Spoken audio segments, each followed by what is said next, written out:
Conversate for a few. Welcome to the next episode of Conversate for a Few. I'm Jonna. I'm Alan. This is not a podcast about classical music. Absolutely is not. This is a podcast about hip hop. What we doing today, bro? We on part 2 of our installation of reviewing Kanye's docuseries. Okay. And I'm gonna let you introduce our guest that we have on with us today. Oh, no doubt. We like you said, it's part 2. We're gonna continue the conversation we having. But we're gonna continue the conversation with a special guest, Keysha McDougal from the Straight to Tape podcast. Y'all give her a round of applause out there in podcast land. She is an official member of the Tang clan. I like that. the roar of the crowd. You know, she's an official Tang clan member.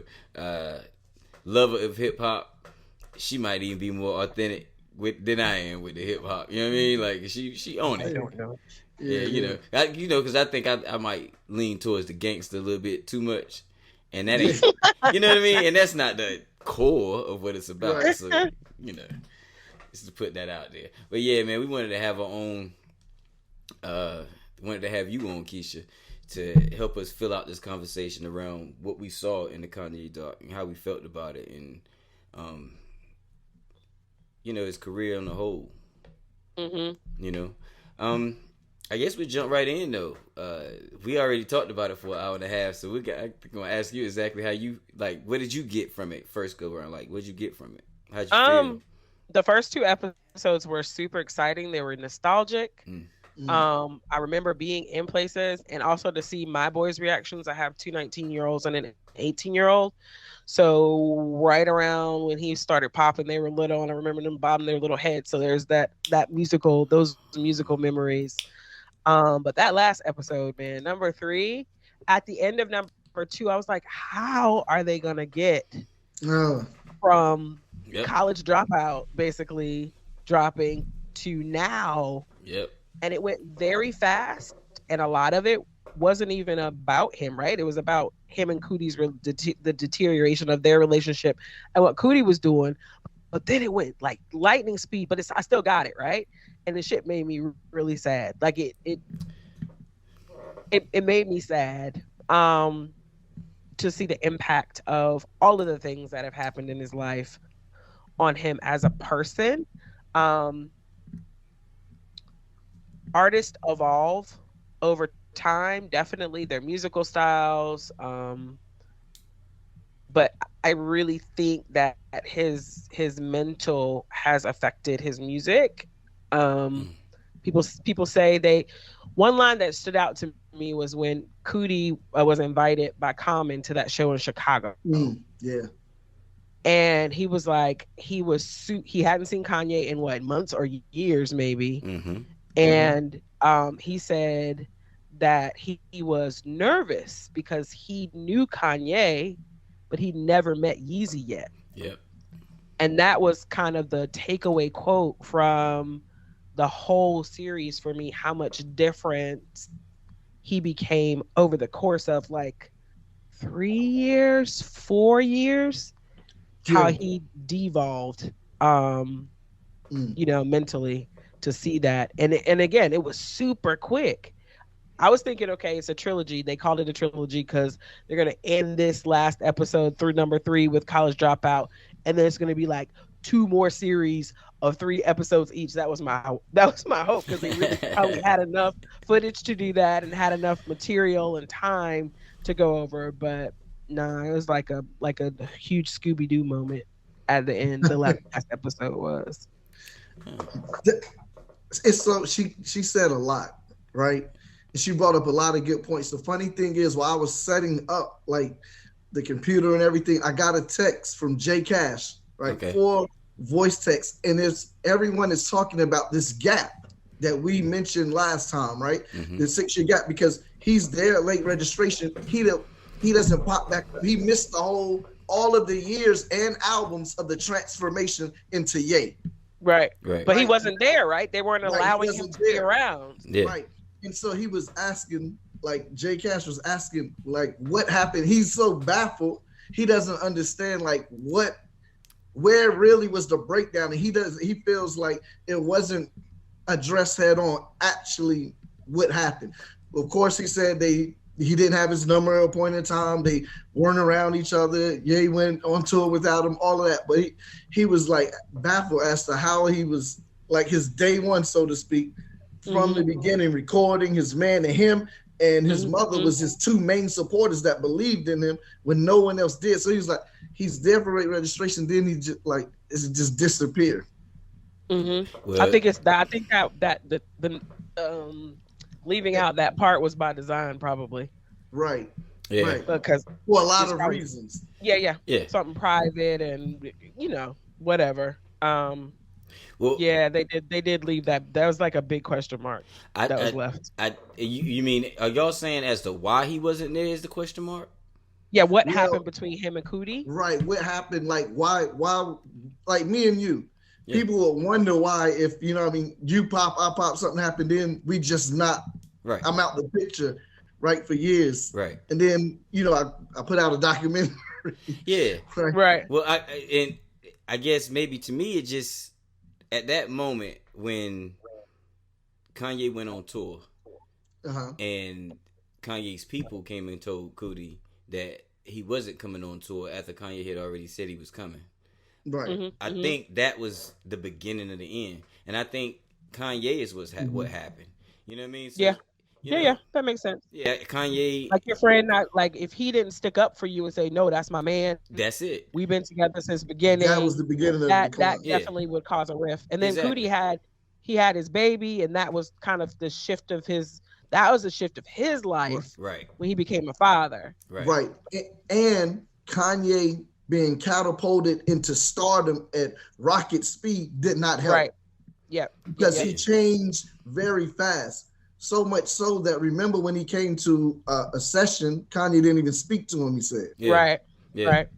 And that was after wild. the party when Kanye kept calling him Chike and laughing and be like, I'm famous now. I'm famous. Yeah. It was a bad look. Like that was a badass look. It was. I mean, it's funny because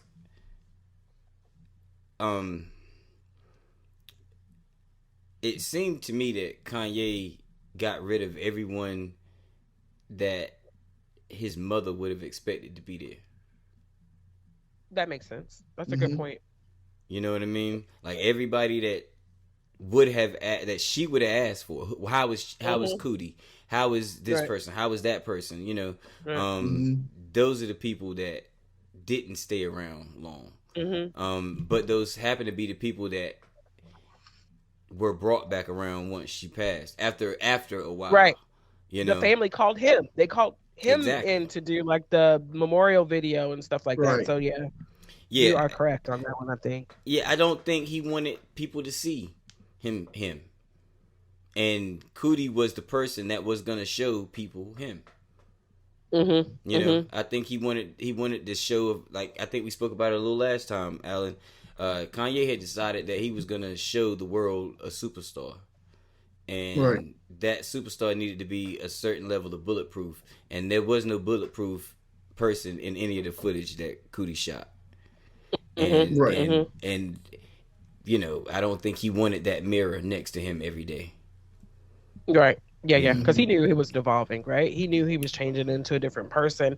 He even said, like, he was acting. He was putting on an act. He was deciding. Hey, yo, man, you know, this is not the real me. I'm putting on an act. And somehow that act has taken over his life. It's like when they went to Japan and they were in that clothing studio, and it was his demeanor, his mannerisms, how he was speaking to the people at the studio, it was just odd. You know, I don't know how to explain it. It was just, and I'm talking like I know the nigga. I don't know him. You know what I'm saying? But but it just didn't seem like normal Kanye speak. That normal speak, right? Yeah. Right. Like some horrible bosses, or I'm not saying he was mean. It's just that it was just a weird vibe. Yeah.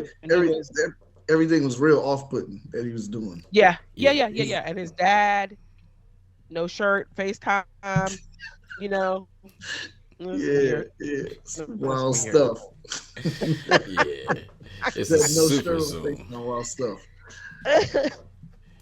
But I'm glad y'all spoke to a point that one, I think he didn't want the people around, like you were saying, that could hold a mirror up to, like, that wouldn't show the real Kanye, because he's trying to reinvent himself, you know, for who he sees himself to be as this grandiose, bulletproof, superstar, genius artist. Right. You know what I mean? But the people that know his evolution into the game would have kept him grounded, or could have kept him grounded and show him, no, this is who you are. You know what I mean? But if there was no one with him to keep him grounded as he started to ascend in his musical career, then, I mean, he what we're looking at is someone that actually lost themselves. It doesn't negate the genius and that he gave us great music, but his own actual identity of what makes him who he was from Chicago, he lost himself. But I'm a firm believer in everything happens for a reason. I think if he had those people to keep him grounded, then it wouldn't have gone like it went in any capacity, music wise. You know, he may have been mentally healthier and more grounded, but Kanye's cockiness is what got him to where he is. It's explosive now, and it definitely off-putting, but I don't think without that he would even still be relevant. I really don't think so. That's interesting. So I can see that, but I kind of, so looking back, I kind of think he would have still been. And the reason I say that is because one thing about Kanye is that aspect of the cockiness, that super ambitious. He was like super, as we know, super ambitious from the beginning. And those people that was around him, they didn't like they didn't tell him like, dog, don't be too ambitious. Don't be too over the top. Don't be too confident. So I, you know what I mean? So I possibly, so, you know what I mean? It could have went a different way, but I felt like, or at least my perception that I'm getting from the footage that I've seen and what we know of the people that was around him in the early beginnings, that they, you know what I mean, was kind of supportive of him outside of the argument with Ron Fest when he said, you know what I mean, when they're going back and forth about who are you to call yourself a genius. So now that I think about that, you might be right. They may have been. He laughed. Along the way. That part of him is like, if you don't put baking soda in a cake, your cake's gonna be flat. Now you can still eat it if you want, but it ain't gonna be good, right? That part of him is the baking soda that leavens the cake. And he laughed at Ron Fest. Well, he laughed at Ron Fest, but then he said he was laughing at himself for even having the thought. For even having the thought that he was a genius. That's some deep shit. You know? It is. That's deep. So his genius. I think both you. Okay, so I made a statement on the last cast. I agree that his genius, his arrogance lended itself to his genius. I agree with that totally. And I just want to make sure that I'm not confusing his cockiness and his arrogance with him choosing a persona of a superstar, because I think that is probably what was more of a decline. Like choosing the wrong narrative was a decline. I think absolutely he could have maintained himself, I think, but choosing that rock star superstar narrative, his life turned into that. Yeah, definitely. You know what I mean? It had to. That's what I think where he made the mistake. I think he could have kept all the cockiness, all the arrogance, even all the narcissism for, you know what I mean, for what that's worth. He could have kept every bit of that, and I think it would have served him just as it did. The mistake, I think, was in the narrative. And once he chose that rock star narrative and he put on that rock star mask, everything from then on out was downhill. You know. Yep. Sad. It makes me sad. Yeah, it does. It does. And because that pressure ain't for everybody. It ain't really for anybody. To keep it 100. Yeah. You know, it is not really for the human experience. Artists talk a lot, especially rappers talk a lot of shit or whatever, but those people, the best ones, make themselves so vulnerable, which may not be the right word, but they're so open with their own personal. Could you imagine sitting down and and telling someone like the most intimate parts of your life, like a whole lot of people. Yeah. And then you have to sing that or Over. tell that story over and over and over again. And I think a lot of people don't realize that. Like, he doesn't talk about selling when it's not a like keeping it real moment or whatever. He tells regular stories about regular life. His regular life in Chicago, his regular life, well, not so regular, but his average everyday life now, right?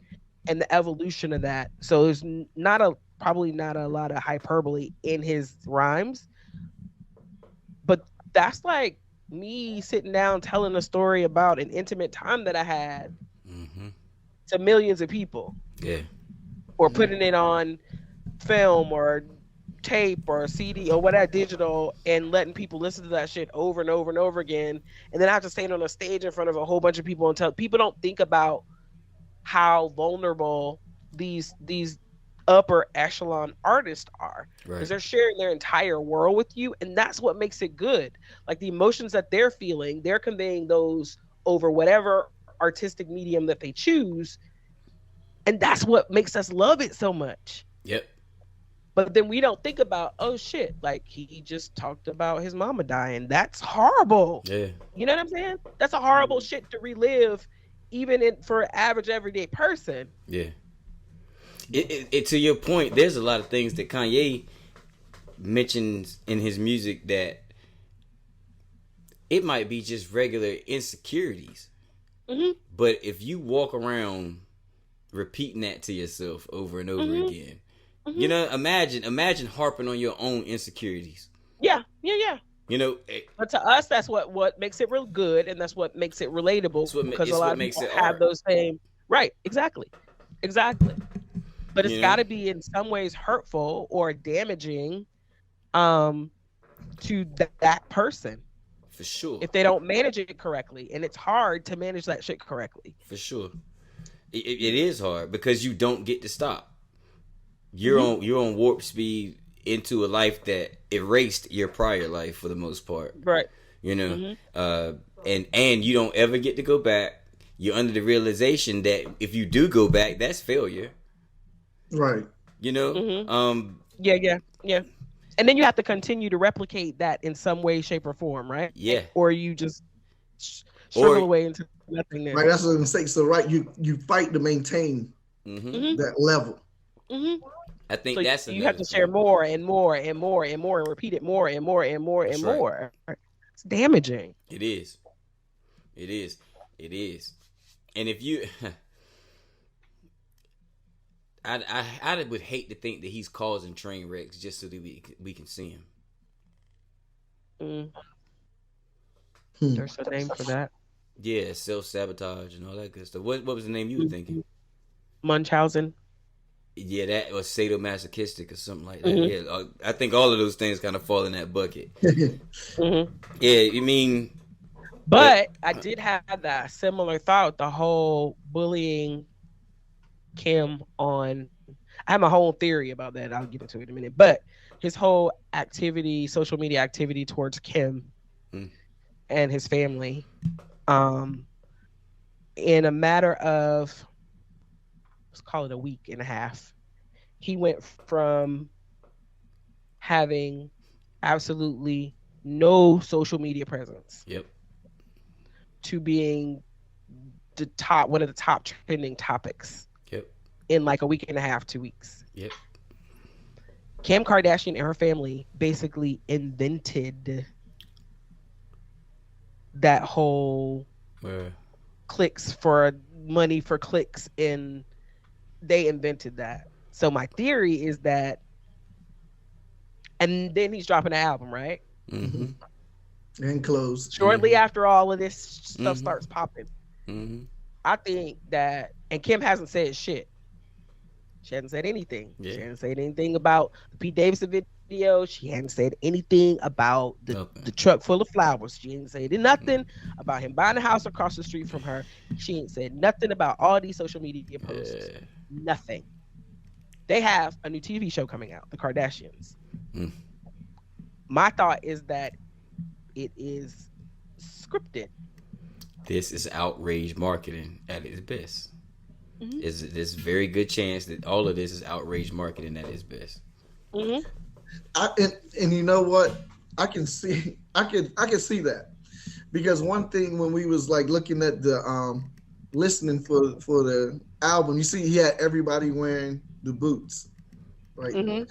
Right. A lot of cross branding going on in all of this, right? Then he drops the new, some new pieces in his clothing line, Balenciaga Gap collaboration.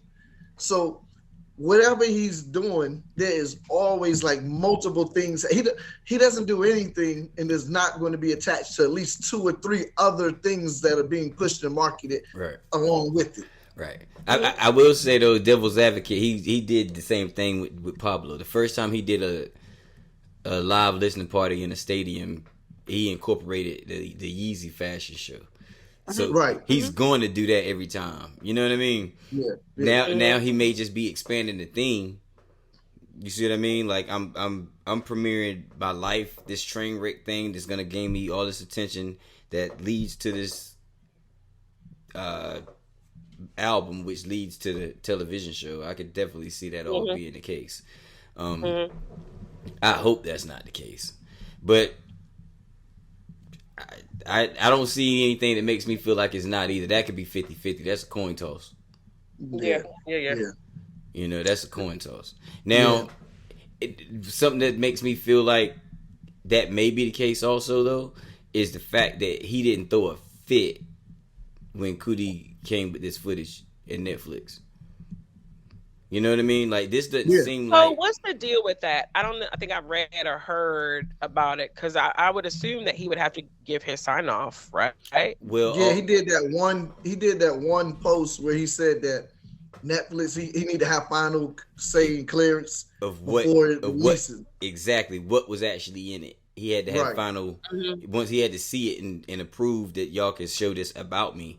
But I honestly feel like Cootie and them, in listening to an interview that Cootie gave, I got the impression that he did that out of politeness.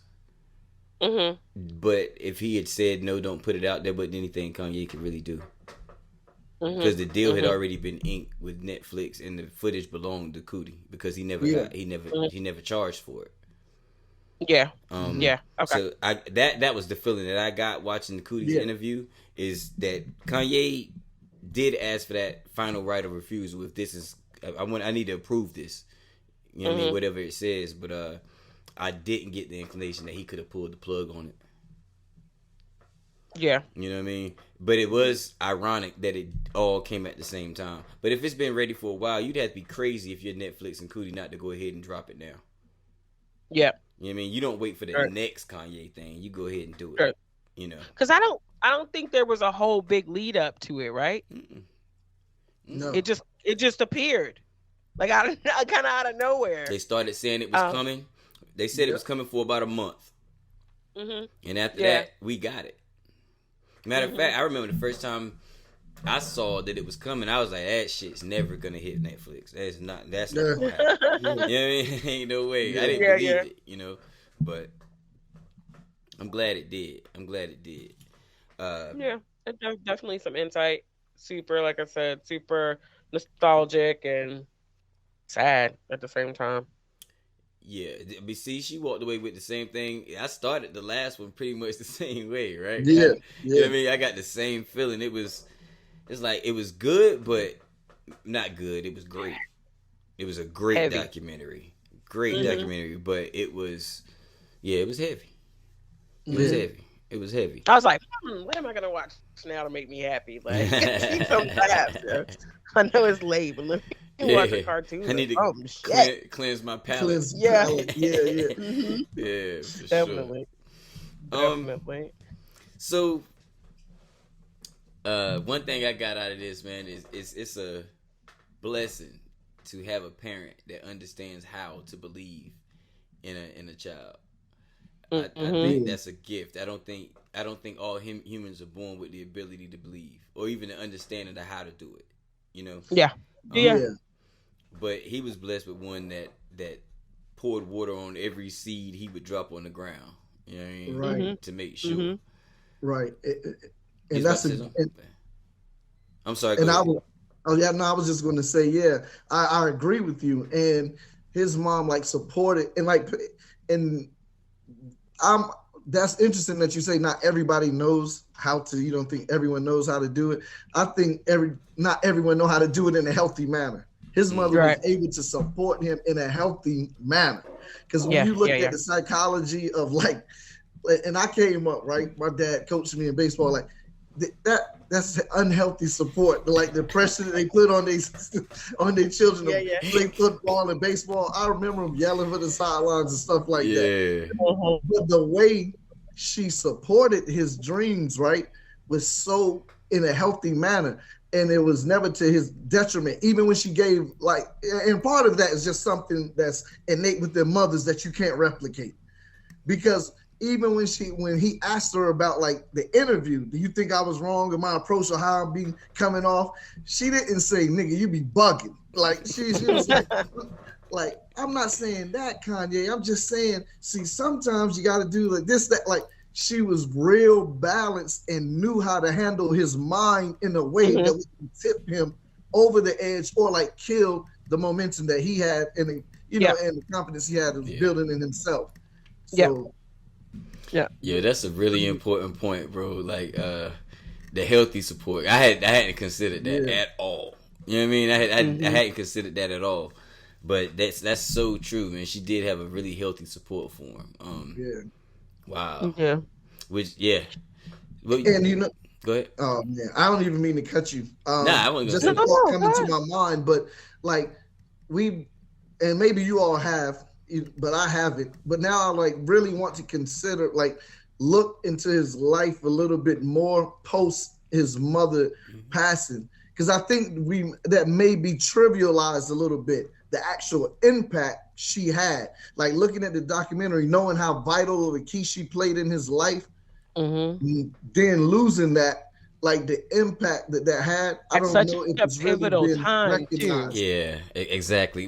You've heard the statement. Kanye went crazy after his mom died.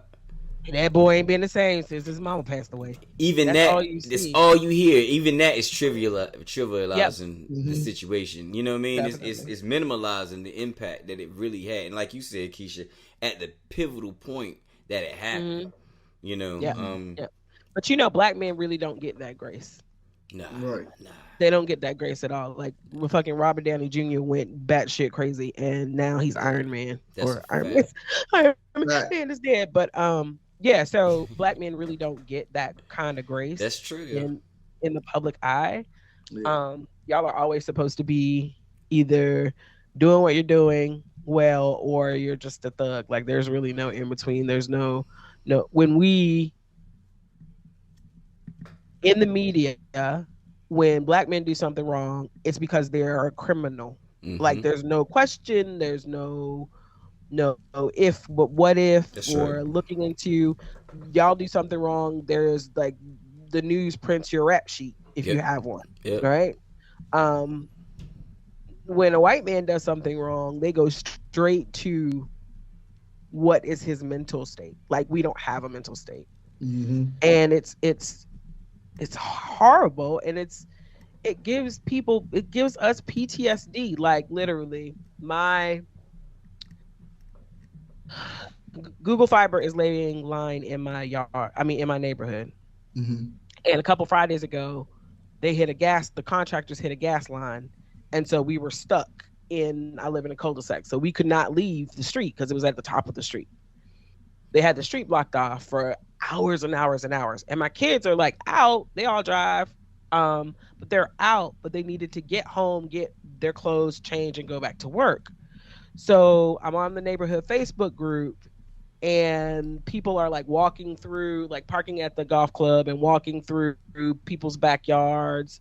And so I literally in my neighborhood group was like, you will see my two little chocolate boys, men, walking through your backyard. They mean absolutely no harm, And I did that, and people commented like, "We're sorry you have to post this," and blah blah blah blah blah, whatever. I'm really just trying to make sure they get home okay, and they're not walking through somebody's yard and get shot because somebody sees a black man walking through their yard. Because it's really fucking real concern. So I ended up walking up there, damn near having a panic attack, and walking up there and knocking on somebody's door and making sure they were okay with my kids walking through their yard. Wow. Sent them pictures, sent my kids pictures of the yard and where they need to cross the street just to make sure they're safe, because y'all get no sympathy.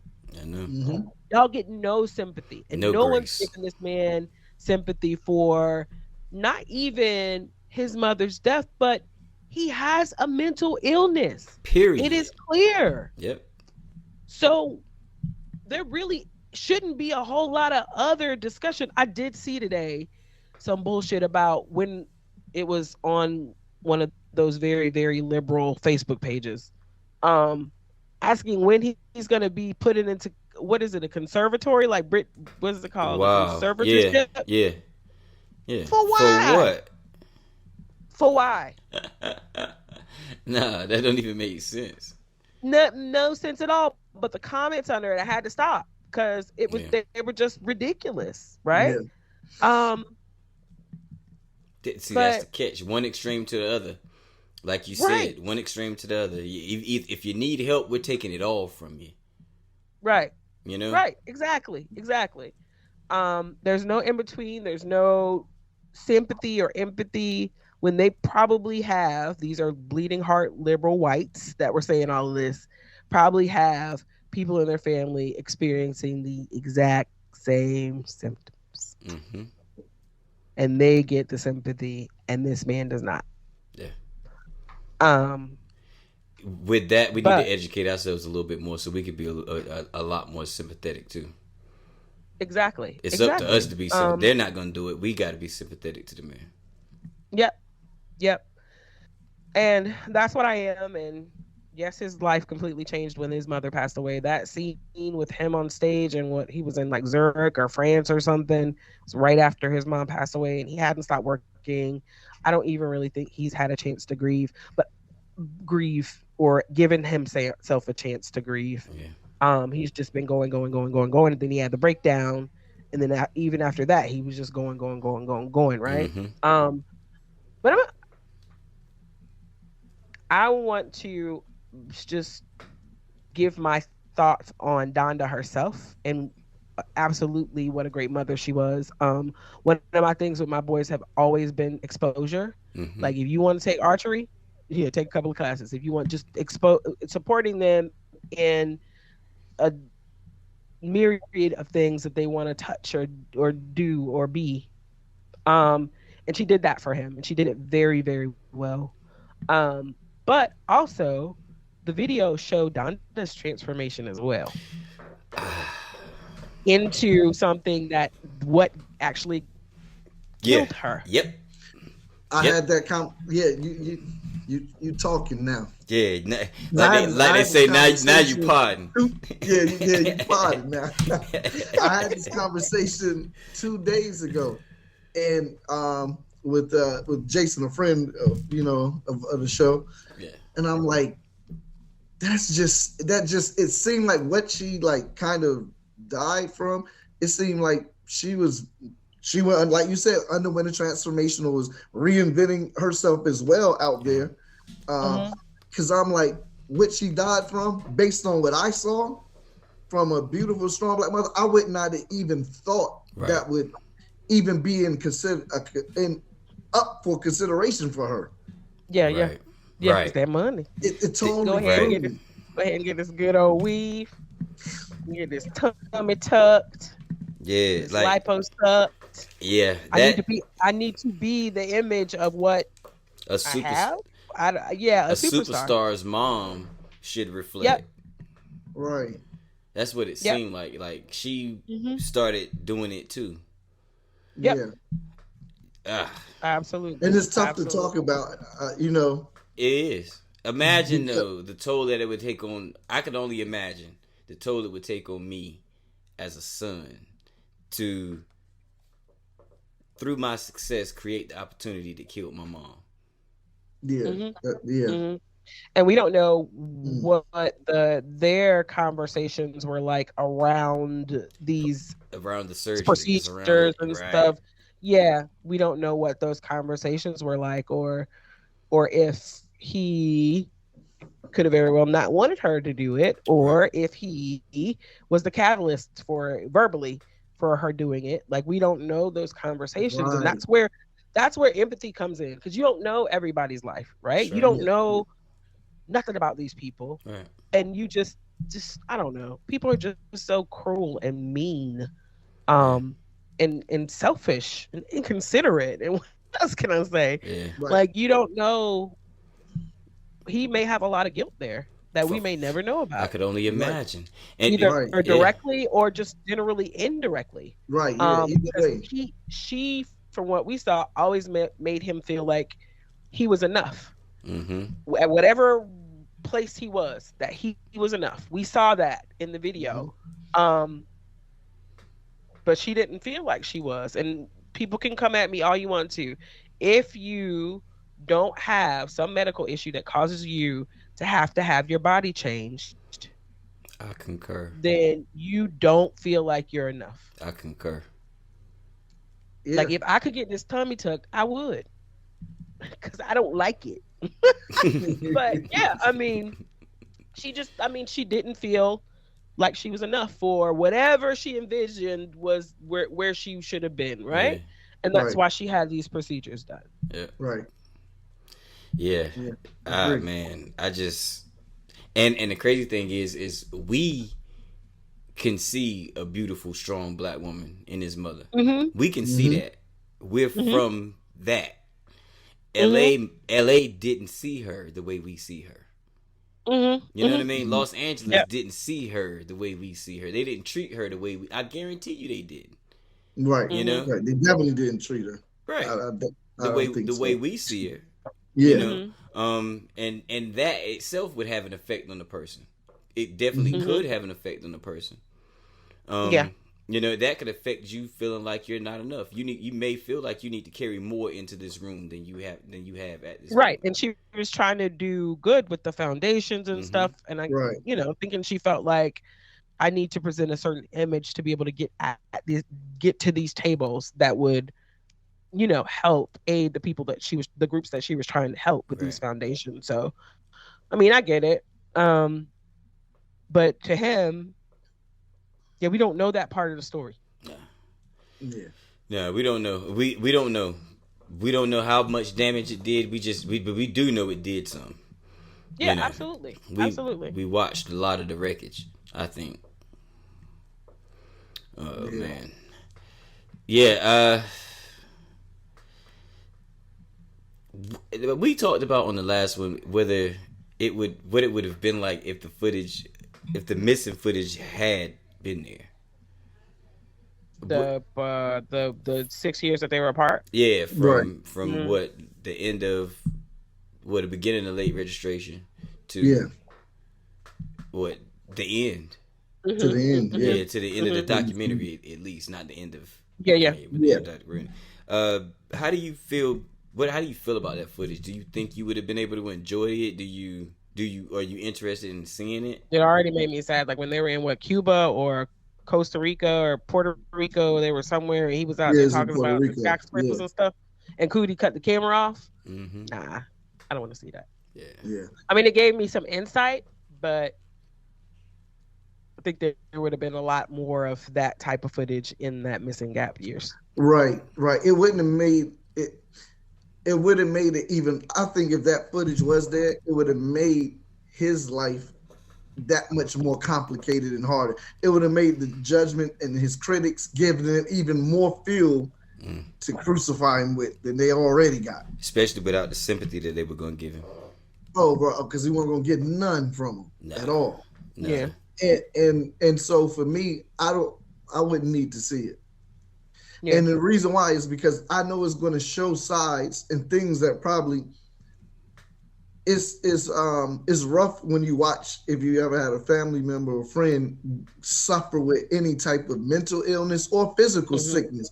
It's tough to watch them go through that. The Yeah. declination. And so I wouldn't, You feel helpless. Yeah, I'm gonna be honest with you. I couldn't handle it. I know I couldn't handle it right now. I couldn't watch it. There's no way I could watch it. I'm surprised that I was able to handle this as well as I did. Well, that's because the first two were really super upbeat, right? That's right. If I'd have known this was coming, if I'd have known it was coming in this way, I definitely would. You know what I mean? I would have watched it, but I would have prepared myself a little bit differently. Yep.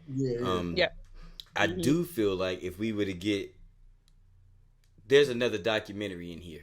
I feel like, and I feel like it's the one that would feed my soul a little bit more. I think there's a music documentary in here that we didn't get. We got glimpses of it. Right. Yeah. But we didn't get a solid, complete, in the true sense of a musical documentary. We didn't get that. Yeah. I think there's enough. I feel like there's enough footage to give us something a little closer to Fade to Black. Yeah, but that 6 years is pivotal though. That's true. That's missing. That's true. Yeah. But I guess that's what I was saying. If we had those 6 years, there was opportunity for a different type of documentary. They could they could give us the 808 sessions, the dark twisted fantasy sections. Right. You know what I mean? Without giving us because we know that already. We know the story. We just don't. We haven't seen the creation of all the music that we love. So it would have been, I feel like if he had been there, maybe that would be something that we could get, that we could watch, that we could stomach. It would be we had to cut around it a lot. No more of that stuff talking about going to get a bowl. Hey dad, you remember when we were in Costa Rica and that bowl? Yeah. You remember it? Bro, his dad's like, no. Yeah, no, Dad. I'm pulling up to the lady's studio right now. I'm going to go buy a bowl. Yeah. His dad's like, huh? Yeah. Oh. I know. So, how you been feeling about Kanye's music the last, I haven't heard Donda 2 because I'm not buying that player. I'm waiting for it to come out on streaming platforms. Like my kids didn't even want to buy it. They were like, "You want to go 3 ways on it?" And I was like, "Nope." So though I gave Donda 2 listens. It's good. It's just not my. And like I said, musicians evolve with the times, and it's just not my time. It's not.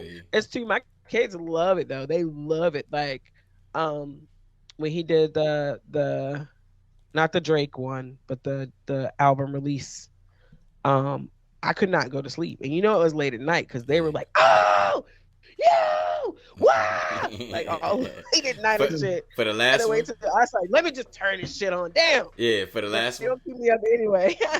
They did that for Donda 2. Yeah, they did do something for this. Donda. I'm talking about this last one. That's the one they wouldn't let you sleep.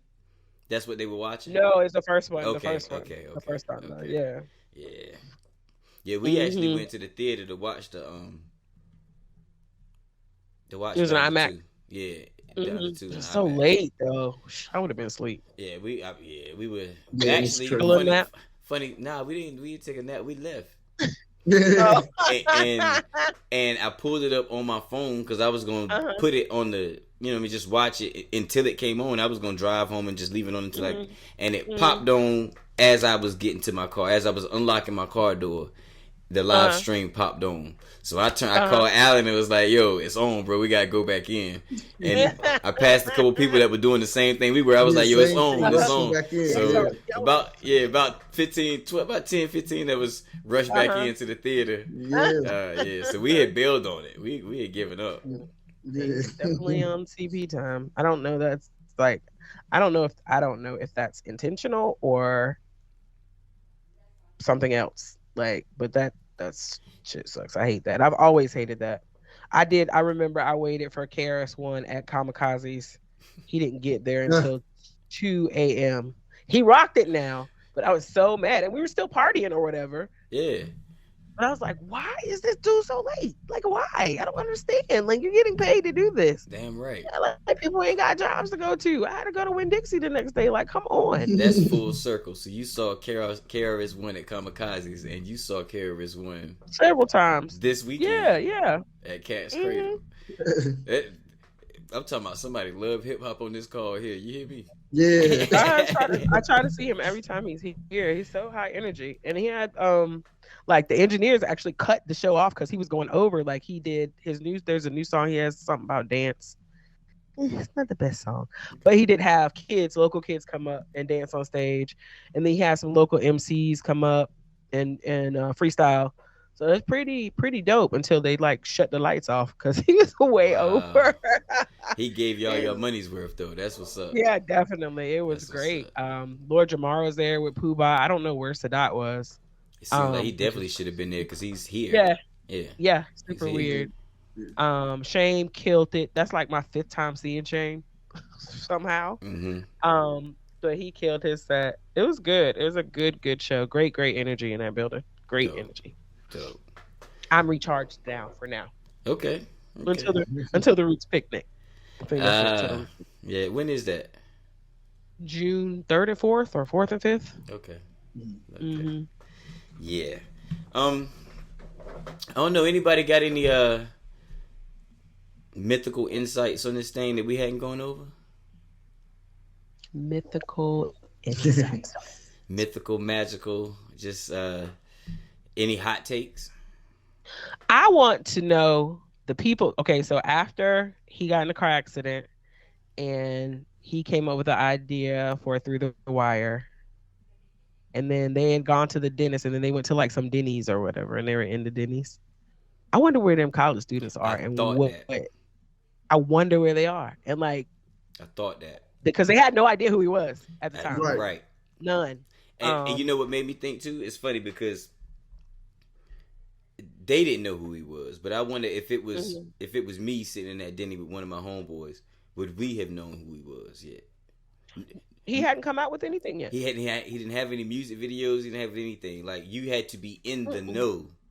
Yeah. To know, you know what I mean? To know who he was. So I don't know if we would have known who he was at that point in time. No. You know? I wonder where they are. I think we probably would have known once they said his name. We might not have known his face. They'd had a point which one is Kanye, but I would have known what he did. The producer. Yeah, right. Yeah, I would have been like, hold on, who, where? Which one of y'all is Kanye? Right. Yeah. You know what I mean? Yeah. That might have happened, but them walking in and sitting down, I don't know that we would have recognized them at all. Yeah. But I know those kids are like, yo, if they're fans. You know what I mean? If they're fans. I mean, but you met Kanye West before he was fans. I know. Yeah, that's like meeting. Yeah. If I met Bono before he was famous, I would be like, yo, I met Bono before. I'm not a YouTube fan, but that would mean something. So yeah, I get it. Yeah, that's a fact. Definitely. That's a fact.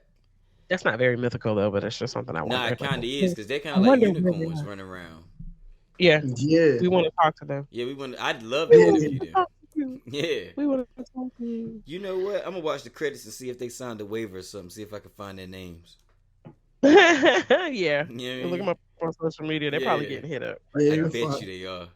Yeah. I bet you. That's like a moment because I went to state with Ninth for a little bit of time. He went to state. He was just always around. A quiet guy back over in the corner with the headphones on or whatever. And then he went to Central, and I really never saw him again until I was living in Norfolk and Faded Black came out. And me and my ex-husband went to the movie theater. Like we skipped work one day to go to the movie theater and see it. We're like the only ones in the movie theater. And he comes on the screen. I'm like, yo! I know this guy. Yeah.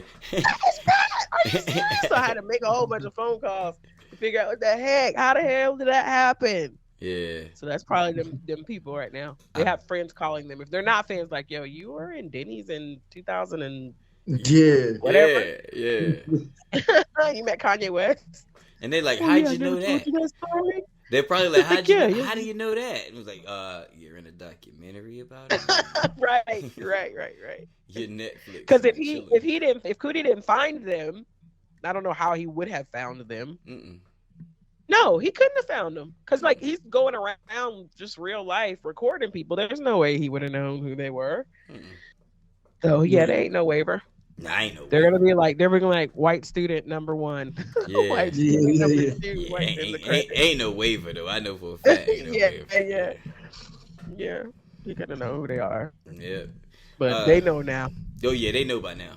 And they've been asked to check. do a couple podcasts by now too, for sure. I'm sure. Yeah.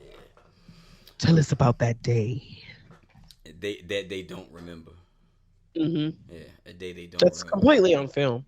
Yeah. Yeah, we don't need to talk to them. We know what happened. Yeah, know exactly what happened. I don't care how they feel about it. That's true. It's over. It's over. True. Long time ago. Yeah, man. I'm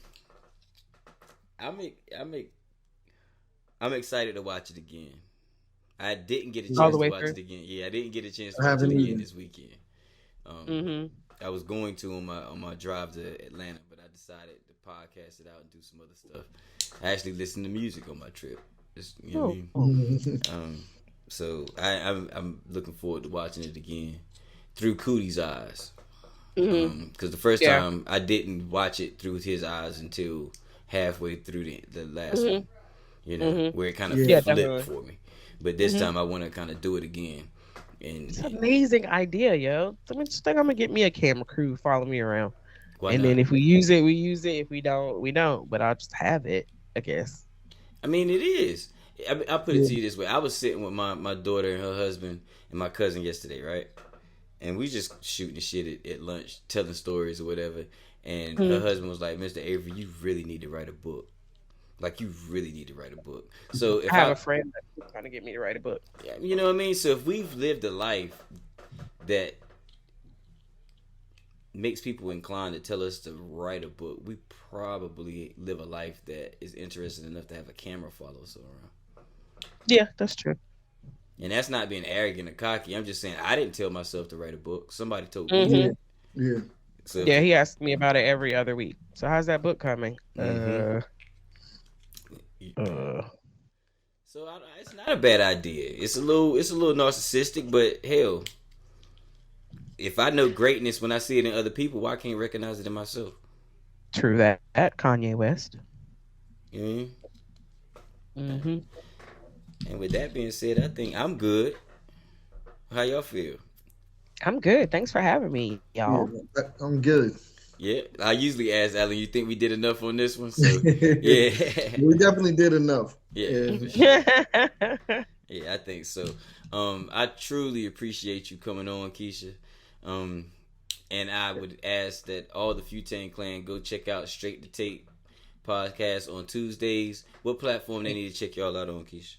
We stream live on Facebook, Twitch, and YouTube.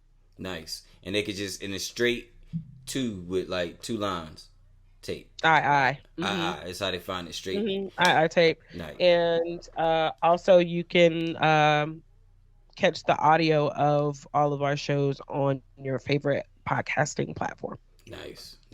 And salute to the Straight to Tape crew too. Give them a shout out. You can name them if you want, man. Or no, not. All right, cool. No, they be all right. But I'm gonna salute them because they not gonna hammer me next time I see them now. But yeah, I love my guys. I know you do. But yeah, with that being said, man, I want y'all to go to your favorite social media platforms and follow us at Conversate for a Few. If you're on Facebook, go to Conversate for a Few extended podcast conversations and follow us there because we do talk a little bit more on there than we do the other ones.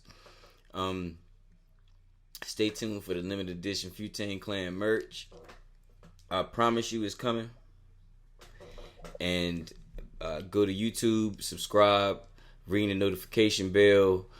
Leave us a comment. Let us know what you think. Share the show with your friends because that's the only way they're going to know that we're here because we're not spending a dime on marketing on these social platforms. But yeah, with that being said, I'm Jonna. I'm Alan. This was not a podcast about classical music. Absolutely was not. This is a podcast about hip hop. Make room for the tag. Room for the tag. Room for the tag. Conversate for a few.